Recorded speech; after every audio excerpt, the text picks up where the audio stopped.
After a 150 lap race at Waterbury, Connecticut, we come to Nazareth, Pennsylvania for another 150 lap race. The championship reaches its final 4 weekends and the battle is getting closer and closer. Only 5 points set apart the championship leaders Thomas Tucker and Ryan Griffin, and the clock is ticking and someone is gonna be taken to the bitter end and win this title.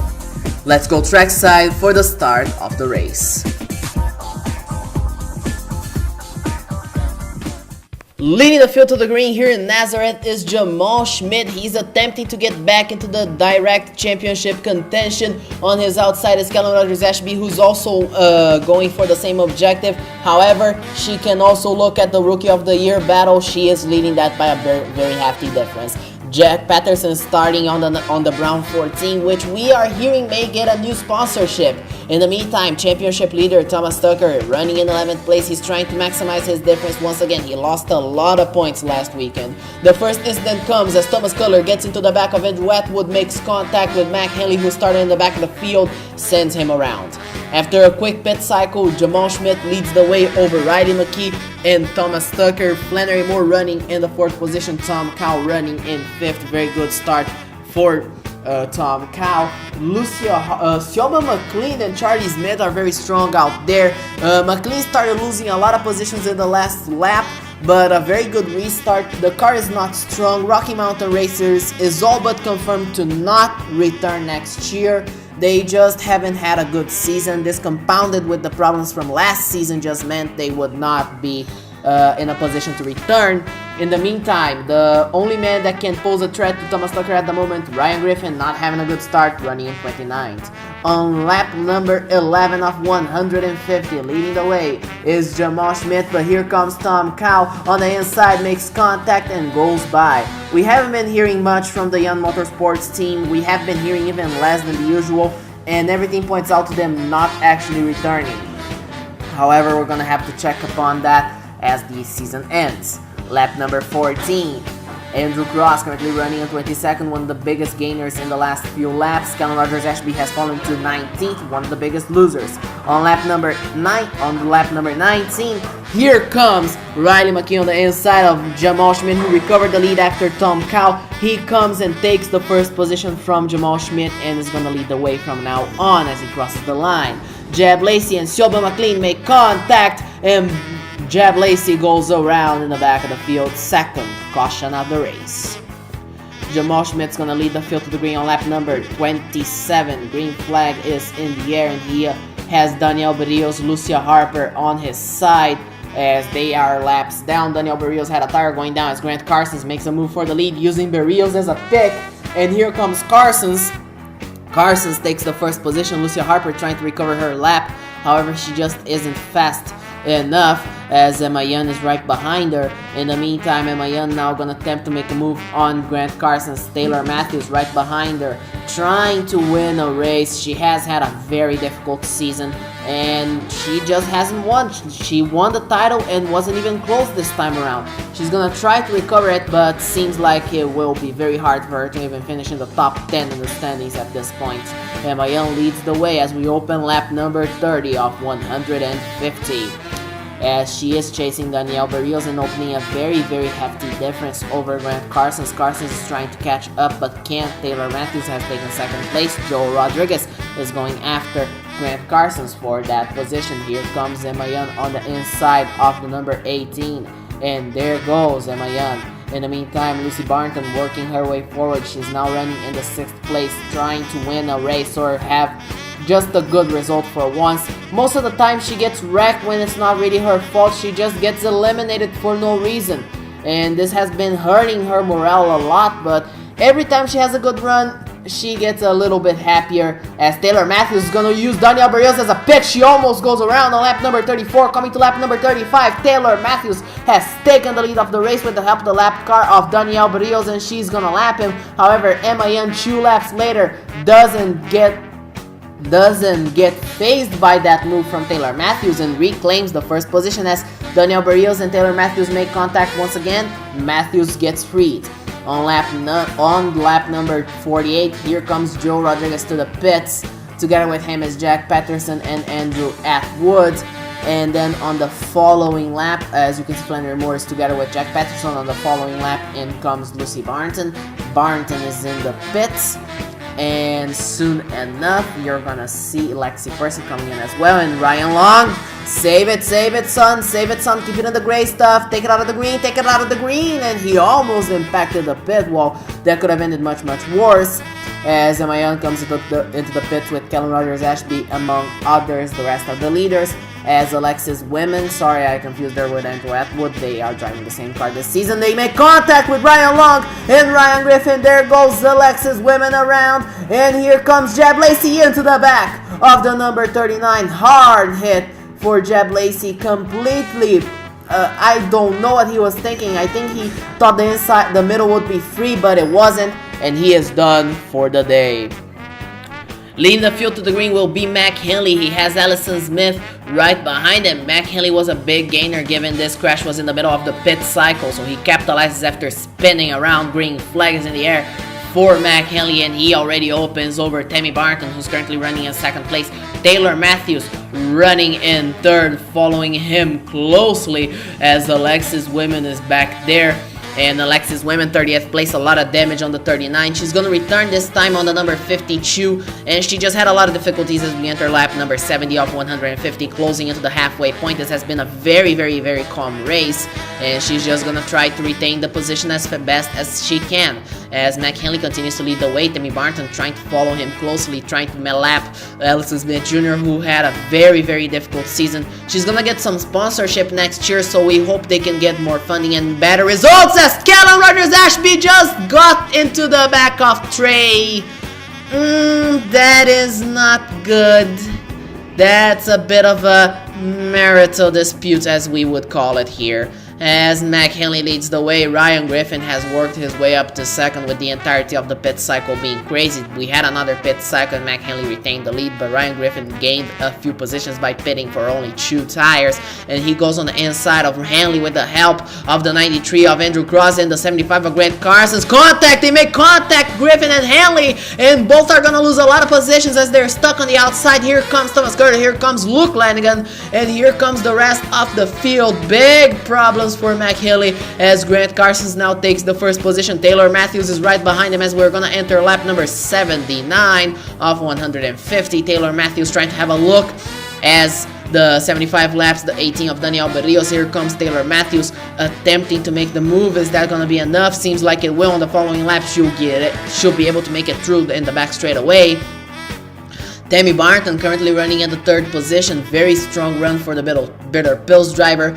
We are afraid she's not going to return next year, which is a big loss for the series, but we hope to see her having success everywhere else she goes. As Allison Smith Jr. being lapped by Ryan Griffin into the back.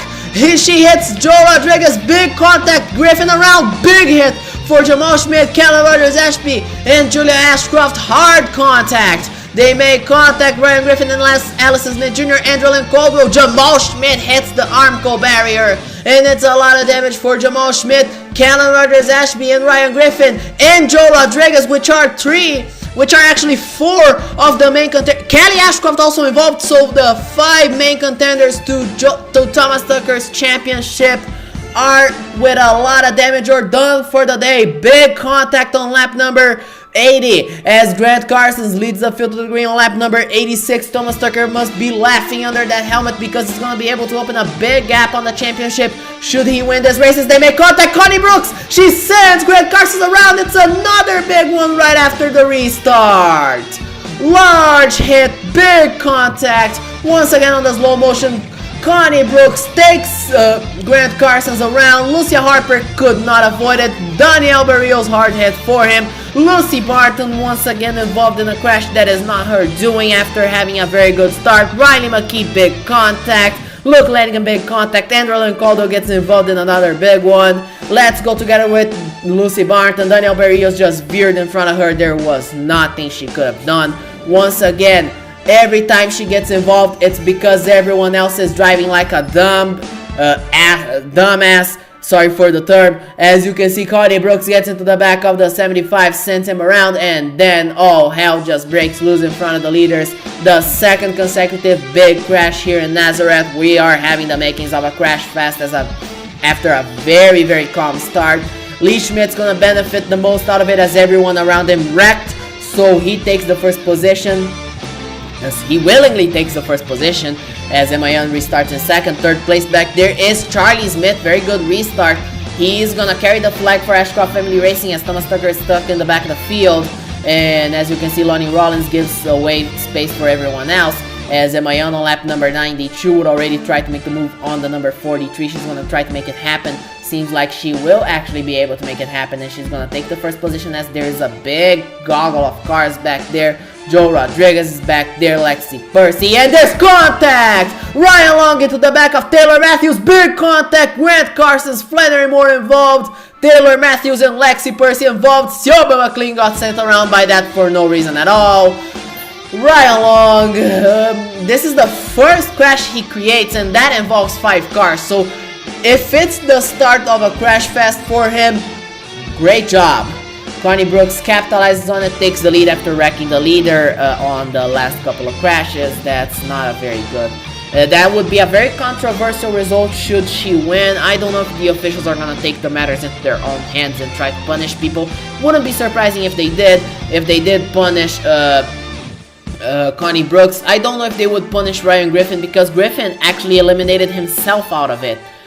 In the crashes he created. Carter Fitzgerald capitalizes on the lap car situation to take the lead off the race, and she's gonna try to make every point she can make as Kellen Rogers-Ashby is done. So she's gonna try to capitalize and try to win the Rookie of the Year battle now. Ryan Griffin almost gets sent around by Denny Hamilton. That's would be another wreck Ryan Griffin would be involved on. However, he is far, far away from his main championship contender, the championship leader, Thomas Tucker, having a very good result so far as we enter the lap 100, open the last 50 laps. He takes second place. There's contact. Alexis Women gets sent around by Emayan. Emayan goes around, gets hit by Trey Ashby.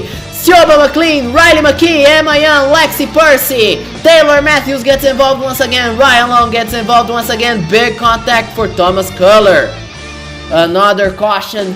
Another restart. This time with Thomas Tucker leading the way over Lee Schmidt and Adam Patterson and Jack Patterson. Green flags in the air for Thomas Tucker, and he leads the way. Should he win this race, he opens a very big difference and actually opens the possibility of locking the championship at the Virginia International Raceway. But for that, he needs to win. He can't settle for last but to win. However, Lee Schmidt is not going to let that happen. He wants to keep his teammate Jamal Schmidt, his brother, his twin brother, by the way, with hopes of winning the title. So he's gonna be a good brother and take the lead of the race. And here comes Charlie Smith attempting to ring on Lee Schmidt's and Jamal Schmidt's parade, as Jamal Schmidt has been effectively eliminated from the running. As Charlie Smith goes to the inside, attempts to take... He's trying to win a race this year. He has been the only Ashcroft Family Racing car to fail to win. Every Ashcroft Family Racing car has won this year. Thomas Tucker has won twice at Indianapolis Raceway Park, and if I recall correctly, the Milwaukee Mile. I might be mistaken, gotta check the results. As Jamal Schmidt currently is in 17th, he's effectively eliminated from the race. That's a lot of damage on the car. He won't be lasting. Enough to be on the lead lap, as Charlie Smith's gonna open the final pit cycle on lap number 132. He leads the way, has a very big difference. Jamal Schmidt picks to choose to pit with him because he's already out of it, so why not pit with everyone else? Connie Brooks, by lap number 138, has refused to pit with everyone, and she's gonna try to win the race on this alternate fuel strategy, but it might not work. She pits on lap number 138, is coming to lap 139. Together with her is Sioba McLean. She's gonna also try to win it, and we have contact as they are in the pits as Carter Fitzgerald makes contact with Andrelyn Caldwell. Big hit for Caldwell. She's done for the day, and that's gonna be a huge setback for both Connie Brooks and Sioba McLean, who are now 1 lap down. Charlie Smith, the new leader, with 4 laps to go. He wouldn't have taken the lead if not for this crash. Lee Schmidt leads the way. Lee Schmidt leads an effort to go past him, and here he goes on the inside. Emma Young's also a lap down. She's very strong among the lap down cars. And here comes Lee Schmidt away. Jack Patterson pits. He has a tire going down on him. Lee Schmidt now continues to lead as we enter the last 6 laps. Lap 145 of 150. He has a big gap between him and Charlie Smith, and it's a very comfortable gap indeed. Andrew Cross has taken the second position from Charlie Smith. He's gonna try to catch up to the 43, but doesn't seem likely, as Lee Schmidt has just opened too much of a gap, and he has a few lapped cars padding the gap. Those lapped cars being Siobhan McLean, who is in the 11th, and Allison Smith Jr., who is in 12th. Here comes Andrew Cross on the inside of Allison Smith, as Thomas Tucker currently running in 5th place, gonna try to take 4th place from Denny Hamilton, as Charlie Smith takes the third position from Denny Hamilton. And here comes the number 9 attempting to make a move on the number 10. Ryan Griffin currently running in 19th, 2 laps down. This is not the result he needed, not this late in the race. This is exactly the inverse of what he needed. Andrew Cross has gone by Siobhan McLean, but Charlie Smith's right there, and they're gonna start to catch Lee Schmidt sooner rather than later as we enter the last 2 laps, which means they have no time. Rounding out turn number 1 and 2 coming up the back straightaway. Lee Schmidt just has a big difference as Thomas Tucker makes a move on the inside of the number 10. Charlie Smith has taken the second position from Andrew Cross. White flags in the air for Lee Schmidt. He has failed to win until very late in the season. This is another to put on his tally. I believe this would be his 3rd career victory as he rounds out the back straightaway. Has a very comfortable distance between him and Charlie Smith. Gets into turn number 3 and is going to round out the final corner to take his 1st win of the year. And the 3rd win for Ernest Lewis Racing. Lee Schmidt takes it. It took a while, but Ernest Lewis Racing finally gets another win as Lee Schmidt comes out on top. Charlie Smith almost got it. He was so close. This is another 3rd place by Andrew Cross right there in 3rd. Again, a very good result. Thomas Tucker in 4th place. He needed to bounce back from that weekend in Waterbury, and he bounces back the best way possible. Denny Hamilton finishes in 5th, following up on his win. Tammy Barnton, big surprise in 6th place. 7th place, Flannery Moore. 8th place, Jack Patterson.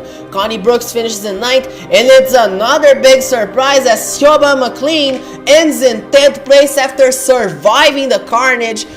Though we don't know if Rocky Mountain Racers is going to return next year, and most likely they won't. This is a very good morale booster, and if this is the last and the best we have to see from Siobhan, then we have to be glad we saw it happen.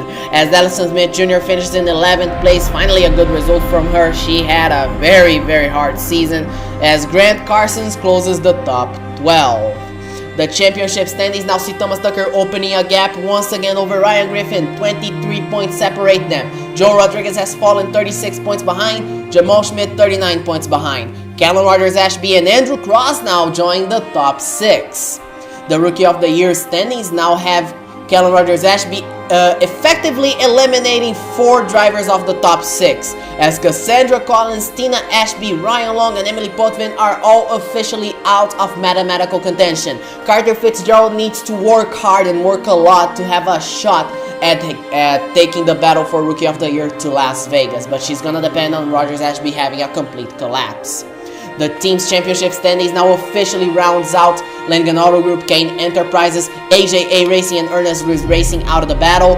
Ashcroft Family Racing and Matthews Atlantic Motorsports are the only 2 teams with a chance to win it, and they're certainly gonna take it down to Vegas. The Manufacturers Championship now only sees 3 manufacturers in the fight: Kelton Morel, Lennard, and Saar. Lennard has lost the lead to Saar, but only lost it by a single point. So this is still out in the open, and this is definitely gonna go to the finale. As the Nations Cup standings, the United States is reaching a 400-point gap. The next race, as the clock ticks on the season, will be the last road course event of the year at the Virginia International Raceway. There are only 3 events remaining in the championship series. I'll see you next time.